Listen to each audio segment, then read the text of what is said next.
Hey, look, it's us. We're back. I'm RJ Stone. I'm AJ Motts. And we want to welcome everybody from the KNAC.com family and around the world.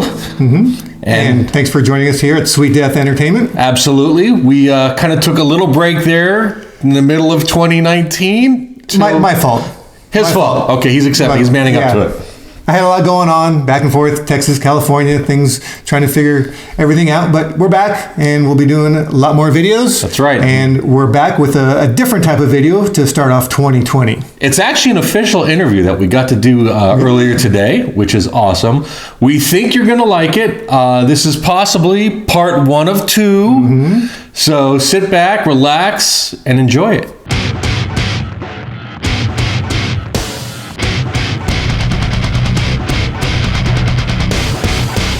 Thanks for tuning in. We are excited to have on the phone with us today the one and only Richard Taylor from British Lion. They just are about to release their second album. How you doing today, Richard? Yeah, I'm good, thank you. It's a bit cold here in the UK, but that's England for you, Well, the rest of the states, us over here on the other side of the pond, are hitting a bit of a cold spell here down in Dallas, where we're located. So you have a lot to look forward to when you get over here in just a couple of weeks. So first and foremost, we want to thank you for talking to us today. We greatly do appreciate it. Really excited when this opportunity was presented to us. So we want to find out a little bit about you, find out a little bit more about what's going on with the tour, obviously the new record, and everything that's basically British Lion in this time that we have. Yeah, so you released a couple singles off of the new album, Spitfire and Lightning. Can you talk about those a little bit? Yeah, sure. It's not the easiest way to write because there's a lot of distance between Steve and myself and David, the guitarist. We write the songs together, but it seems to work. I'm the lyricist or whatever, come up with an idea with lyrics and melody or whatever. Then get those. I play guitar as well, and I get rough ideas off to Steve and off to David. And then they come back, and everybody has different ways of writing, there's no sort of set way or whatever, but it seems to work for us, and there's a natural chemistry there. There always has been between Steve and I and David. Even when I knew Steve when I was really young and I was setting out, one of the first things he said to me was, although my music is a long way away from Maiden and, the way those guys write, he always found a similarity. I don't know what it is, whether it's structure or but there's something there, and I guess I can see that. So it's not ideal, but we send ideas off to each other, and it seems to come together very, very quickly, and it's not a difficult process, to be honest. So how long did it take you to write and record this new album? Okay, writing is a different thing because we write all the time. I write all the time. We write individually. A British Lion have a sound, whatever. So, there are songs like Land of the Perfect People on this new album, The Burning, that goes back way, way, way, whereas a song like Lightning is recent. So, the writing process it goes over a lot of time. We don't write, on the actual sort of few weeks we're there to record. Recording is very, very quick. The Burning was recorded within 2 weeks of each other. We just go straight into the studio, bang, bang, bang. We get a groove, it sounds good, and we record it, Sounds good. So the question that I've got for you is, you've got Steve Harris, obviously, who's on tour with this other little band that he happens to be part of. Do you guys have to fit your schedule basically in from when he's not on the road? I mean, I know because there's 5 of you guys in the band, or 4 of you besides Steve, and that's got to play a little bit with your mind a little, huh? Yeah, absolutely. We're under no disillusion that, Steve is kind of, where I think he plays a huge part in, obviously not just in Maiden, but in the whole setup and how the whole thing works. He's the founder of the band and whatever. So we're we're just really appreciative, and to be able to do it at this level, and the fact that Steve plays bass in British Line, it's a dream come true. So yeah, we work around Maiden, and Maiden comes first every time, but it's fantastic, Steve gives 150% in whatever he does, and or whenever he's working with British Line, he gives it everything he's got. So we can't ask for any more than that. So during this tour, your first time in the United States with British Line, is this show going to be any different than previous shows? Any surprises that the American audience can expect? It's going to be fantastic to play to an American audience and tour the States. We haven't really played America at all. No, we haven't. Yeah. So the good thing is the album is released the day before the first show in Florida. So there's going to be some of the new songs from the album will be in the set, which we've never played live before. So we're really looking forward to that. So we can't wait to get out there and see you guys. We are so excited to have you guys come to the States. This is something that we've been looking forward to for what's now 12 years, give or take. 8 years, excuse me. Quick question for you here, and this is going to go back a little bit for a couple of years, and we have to ask this because it was one of your first introductions to folks here in the States, in at least the live perspective. But what did you think about the 2018 Monsters of Rock cruise that you guys were on? Rock cruises are the new big rave over here in the States, so we're curious about your take on that. It was really different for us, and for me personally, never done anything like that. And I absolutely loved it, and the band loved it as well, and so much so we're going to do it again in February. It was just great. It was just all the fans and on the ship for all the bands that were there. Were just lovely people. And gave you your space and were really polite. That was absolutely wonderful. But to mix with other bands, some real legendary, guys on the cruise, on that first cruise. Yeah. And that was fantastic. I mean, there was only a few British bands, which was great to hang out with those guys, but it was just great to hang out with everyone. Yeah, I really loved it. And, if music fans or whatever, rock music fans, if you've never done that, if you get a chance to do it, you just go. It's an absolutely brilliant few days away. Yeah, rock and roll. So, how do you think it's going so far? I think it's going pretty good. You? I think it's going well. Richard Taylor likes to talk a lot, which is awesome. Which is good, yes. And if you want to see more of these types of videos, more interviews, and more things outside of the reaction and review type of video, leave a comment below. And Absolutely. While you're down there, hit the like button and subscribe, because it's free and it's easy, and it really helps the channel get more subscribers. Absolutely, what he said. Now let's get back to the interview. Yeah, so we were trying to do some research for you to prepare for this interview, and there's not a whole lot about you on social media, et cetera, et cetera. But one thing we were able to find out is that you enjoy cycling. Are you going to be doing any of that while you're on the road here in the U.S.? I don't think I'll get a chance to do any cycling while I'm in America. I think we're going to play the shows obviously or whatever, but I get a bit of downtime. The crew are always the hardest working guys in this setup. So they're there from early and work all day together, all set up.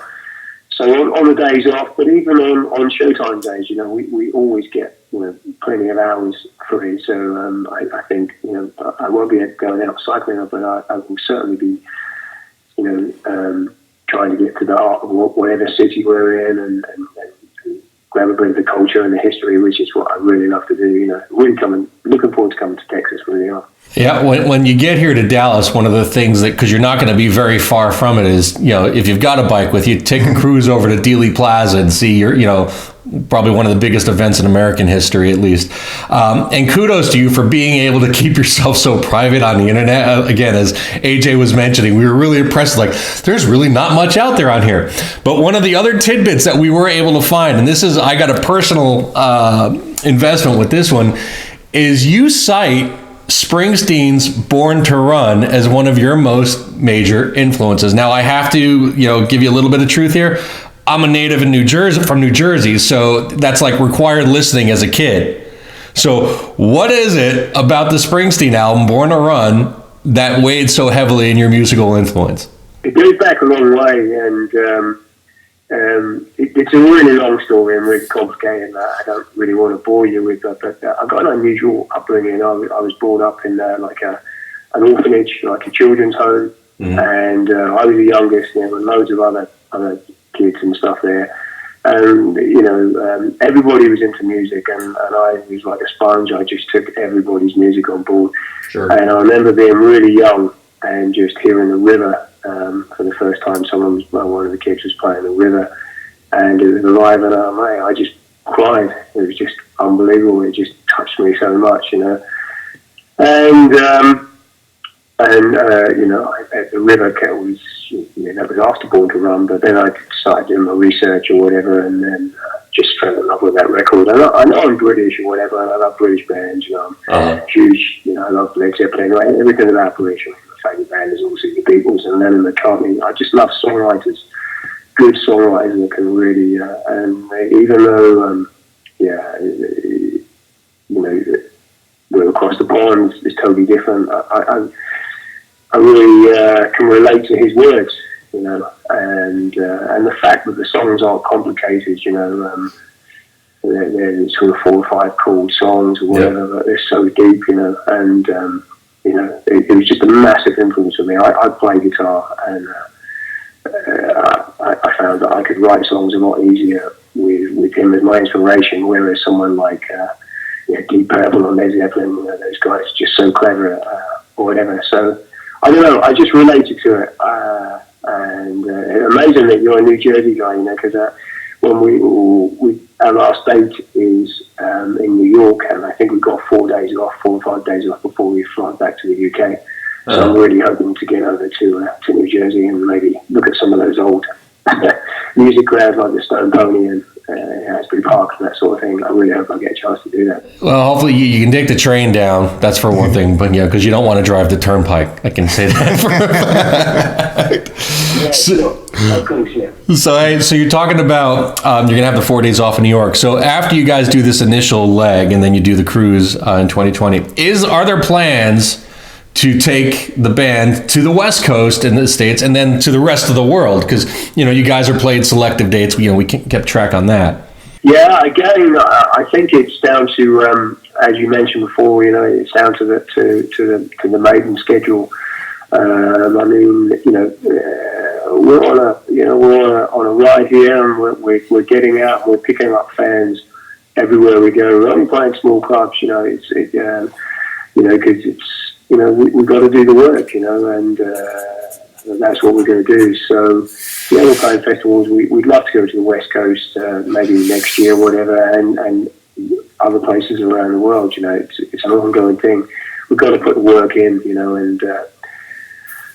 and hopefully, also, as I mentioned before, people that see us once, I know initially they come out to see Steve because they're, or whatever, but, we've certainly changed people's minds, and we're grabbing people, that are interested in British rhyme as well, So there's a long way to go, but, like I say, we're willing to put the work in, In listening, I'll tell you this, in listening to the album, because, there's definitely, a Steve influence. I think you can't avoid that. But you guys definitely have your own unique sound. There's no two ways about that, And kudos for being able to pull that off. Because, you've got this guy who's got, obviously, an influence on the world, and then here you have to feed off of him and work around to make your own sound. I think you guys have successfully done that. Yeah, I appreciate you saying that, and, I think we feel that as well. There's no way Steve would be involved in this if he didn't see something, And we're just, we're working guys, humble guys. And I think British Line have got something different to offer. I just hope people could, open their eyes and their hearts to our music, and maybe, it's very, very different from obviously with Steve being an Iron Maiden. The majority of people that look at this band are are Maiden fans because, and I can understand why, a lot of people are shocked because it is so different. But, we're definitely, we mean what we say, we're a real band and we all come from different backgrounds, and I think that's what kind of gives us our sound and our unique sound, and it's just going to take time, and we've got to, like I say, we've got to put the work in, but, and that's just what's amazing about Steve, he gives it 150% every time he works with British Life, and it's just, if you get a chance to come and see us, you'll see it. We really work hard and believe what we're doing, Yeah, so I just wanted to ask you about one song off the first album and one song off this second album here, The Burning. I wanted to ask about This Is God off the first one and Bible Black off of this one. Are they related in any way at all? Yeah, This Is My God. No, they're not really related. This Is My God. I mean, we try to disguise things. They're not blatantly, obviously. The lyrics in This Is My God were my lyrics, and that was actually written when my first son was born, and so that was I'm not sort of a religious chap, but that was how that was God to me, when my son was born, and so that was kind of put in there, and so they're not really related as such, those two songs. Well, last thing here, because we appreciate your time meeting with us. Thank you very much. Just two quick things. One, we'd love to be able to throw back a pint with you when you do get to Dallas, since it's a Saturday and we both have the day off. And two, one parting question for you is, it's a real burning question, to be perfectly honest. If you could be any animal in the world, what would it be? And I'm posing to you a question, and I'm posing you a question that was asked to Sir Paul McCartney. So I'm putting you in that same school. I don't know. I love elephants. Maybe an elephant. I think man has hunted elephants to almost extinction. And they're just one incredible animal. Without giving it much thought, I don't know why, but just what a beautiful part of planet Earth, and so maybe an elephant, That's all it takes sometimes. That's all right.